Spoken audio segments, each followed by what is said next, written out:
Hey everyone, welcome to week 59, day 4. Today is Thursday. This is our ongoing Zorn plus 1 week.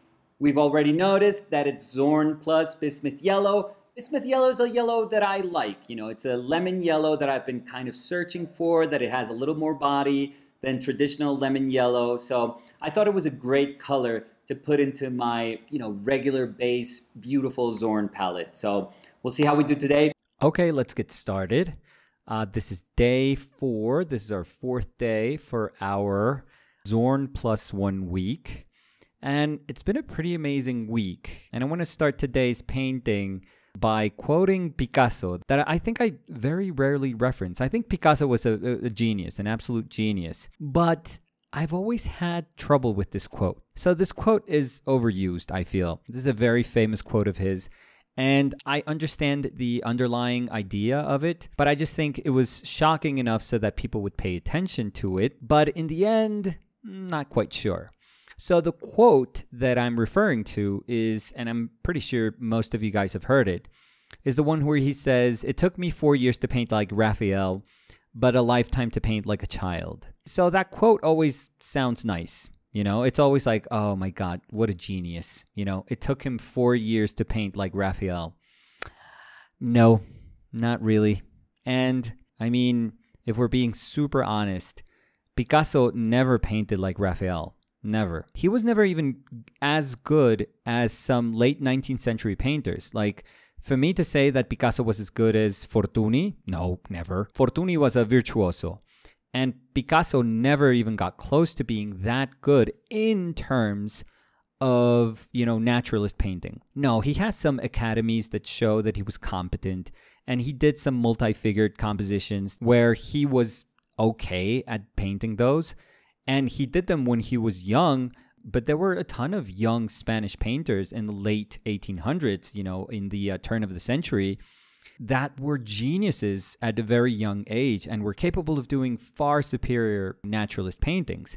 So when he says, "It took me 4 years to paint like Raphael," let's not take anything away from the genius that was Picasso, because he was. We owe so much, so much, the whole of the art world, not just painting, but we owe so much to his willingness to not stand still, to just question and search for endlessly. So I think he was this amazing, busy mind. He just couldn't stay still. And that's incredible. He's one of the most prolific artists ever. And he was just thirsty for possibilities. Painting like Raphael was not one of the things he was capable of doing. So I think that we can cross that part off the quote very easily. And by crossing it off, we're not taking anything away from the genius that Picasso was. So first thing is pretty obvious, pretty easy, and we cross that out and it's simple, okay?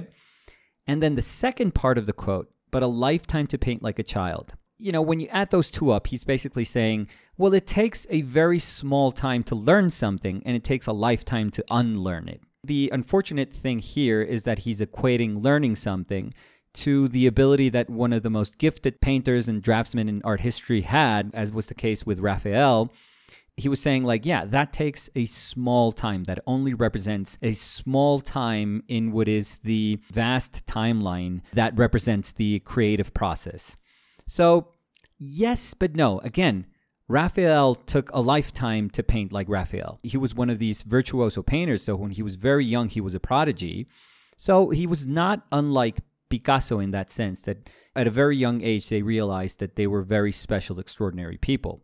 But he painted throughout his whole life. I mean, he died young, so you can't even use him as this example of an artist that developed his skill and his understanding of painting and drawing in particular with a painter that had a broader lifespan, like, let's say, Titian, who is an awesome example of how the understanding of painting can develop alongside you as a human being, can grow old with you, and can manifest itself and change and morph and create these amazing, amazing paintings. I mean, the later Titians are just some of the most contemporary paintings ever. So they are pretty incredible.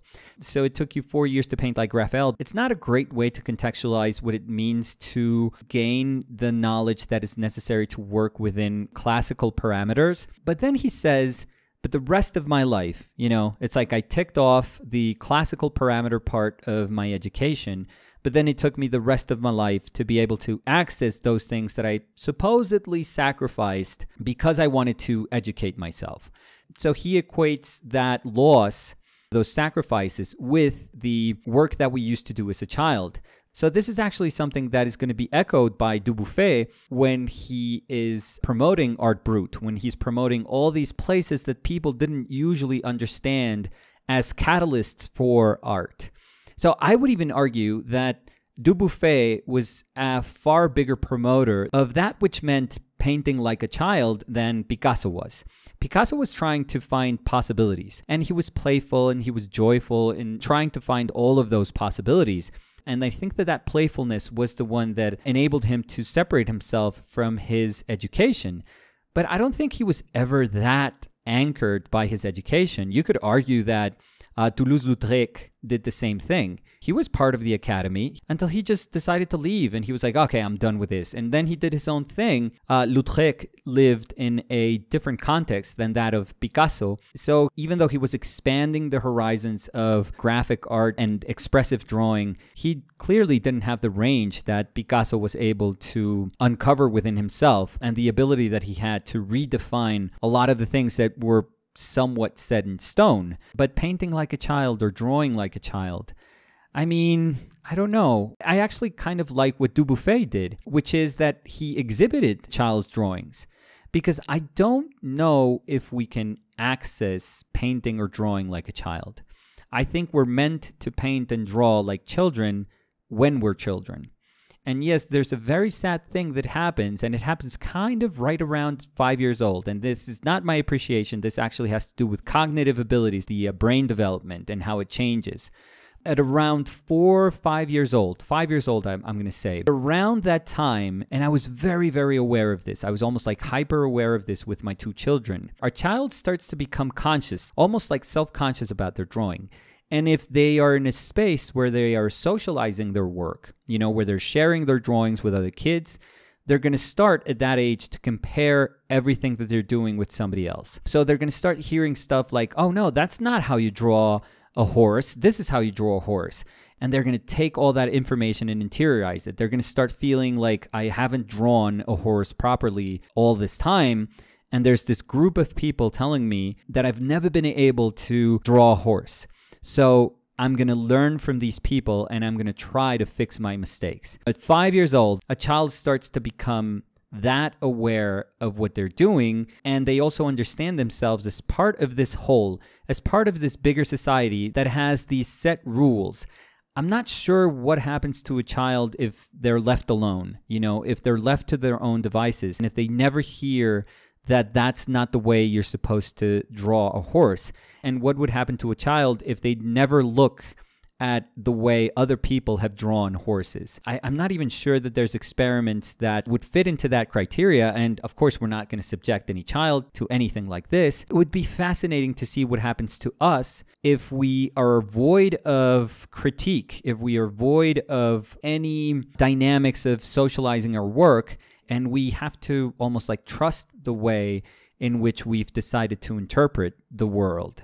It would be fantastic. I mean, this is all abstract. This is not something that I would wish happen in any sort of manner, but I would love to see how our perception differs from the one that we have when we are educated, when we share knowledge with other children, and when we use that knowledge to then feel, I guess, better about ourselves. My children, for example, I loved the way they would draw when they were, 2, 3, 4 years old. And I noticed in both their cases, right when they started meeting other people and when they started liking what other people would do, or when they started comparing what they would do with images that they would see in books or stuff that they would see on TV or in the internet, and they started realizing how far they were from actual representations of what they were trying to draw.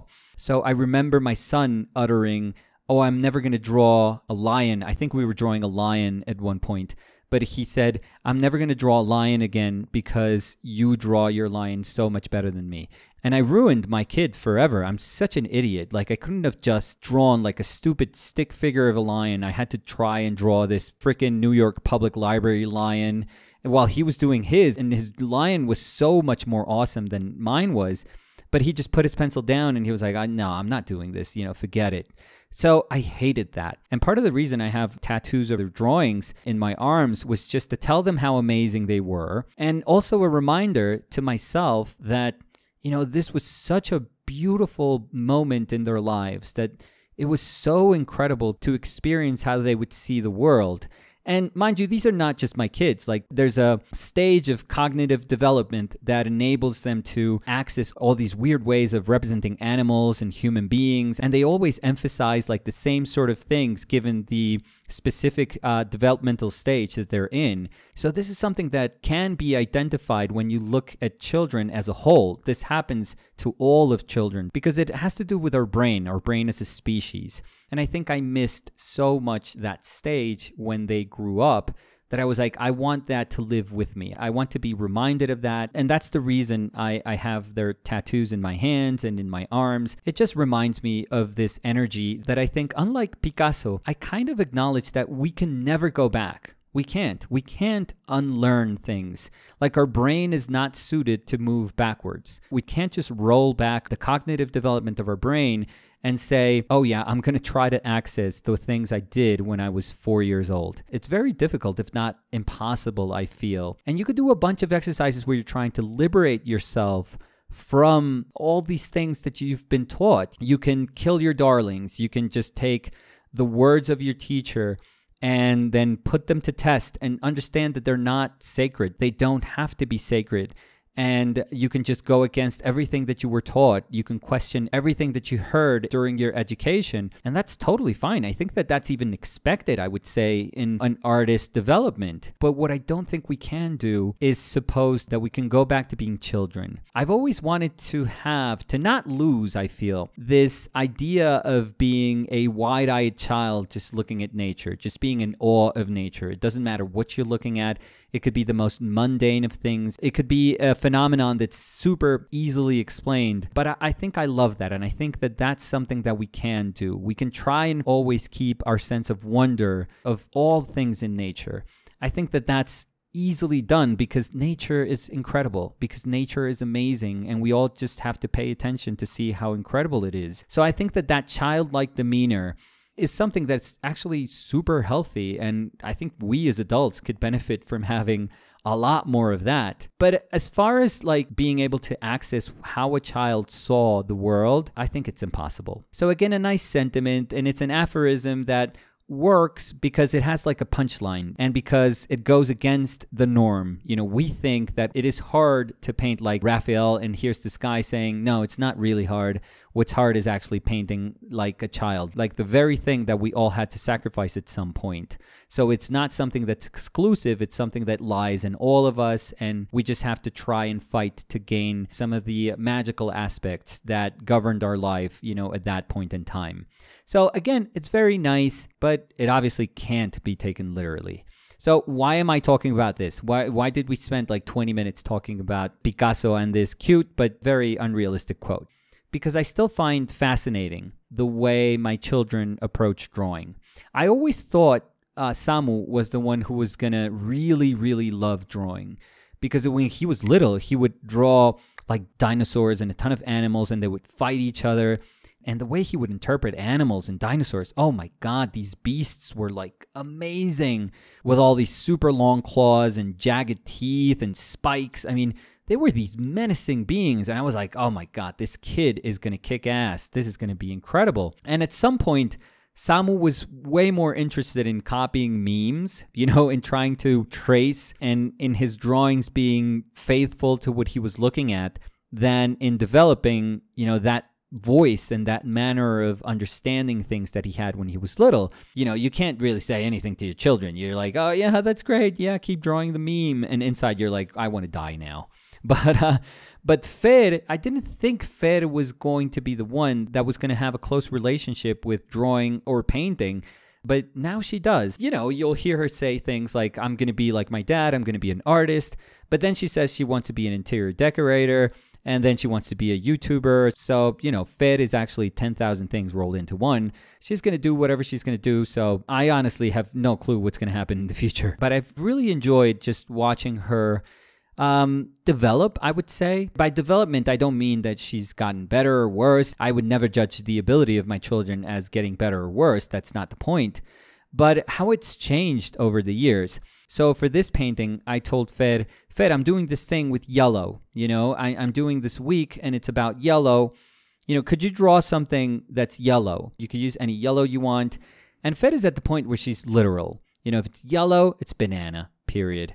I love this because Fer, and I think I've told the story before, Fer was my kid that they called me up when she was in kindergarten. And I was like, yeah, what's going on?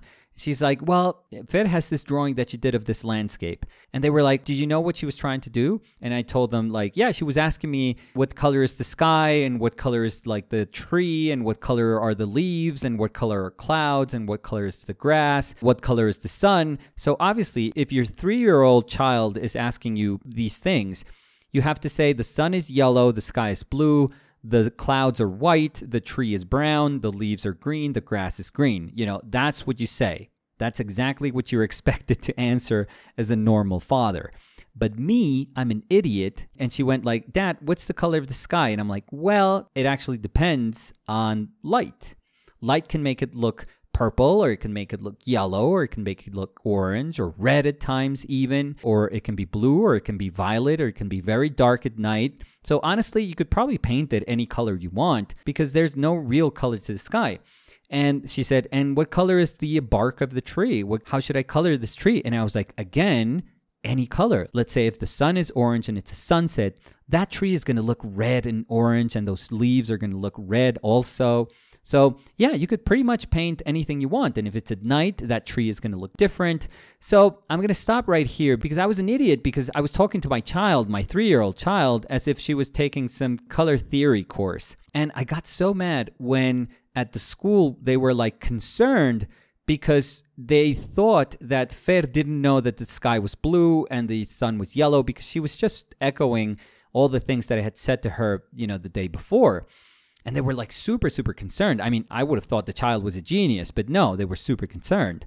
And I remember I told my sister, and she actually studied this, and I told her, these idiots at the kindergarten, they're telling me that they don't know if Fer has the ability to tell if the sky is blue or the grass is green, only because I told her that it all depends on how light works. And my sister was like, you idiot. What are you doing?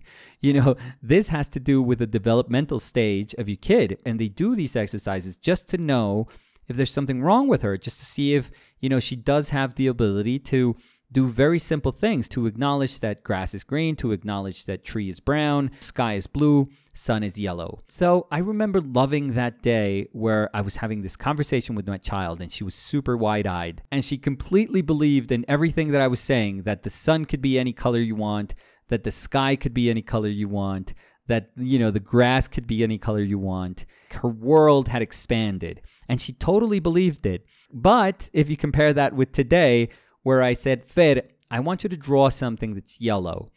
And the first thing she drew was banana. That's it. She drew the most yellow thing that she could imagine. I mean, it was either the sun or a banana, if you think about it. Those are the two options for yellow. So it was predictable. And I don't understand the predictability of it as a defeat. I mean, it breaks my heart. I'm slowly dying inside. But in many ways, I liked that it was a banana. Because here I am thinking that I'm super sophisticated. But in truth, when we needed to paint something that was yellow, I painted SpongeBob. That's where my mind went. For Tuesdays, I had to paint something that was yellow, and I went for my DeWalt drill. And what did I do yesterday? I thought of yellow. What is yellow? This sort of golden coin. So maybe my mind is not as sophisticated as I think it is. Maybe I'm just like Fer, and people say, hey, do something that's yellow, and it's a banana. And so it may be SpongeBob, it may be a drill, it may be glistening tokens, but in the end, it's a banana. It's all bananas. So that's going to be today's rant. I have no idea why we landed on Picasso. Probably because that's just the most famous quote about drawing like a child. Anyways, that was it for today. We'll see you guys tomorrow where we finish up this week and we try to showcase this bismuth yellow in a manner in which it can shine, but it can also be part of this Zorn 4-color palette. So we'll see you guys tomorrow. Thank you. Bye.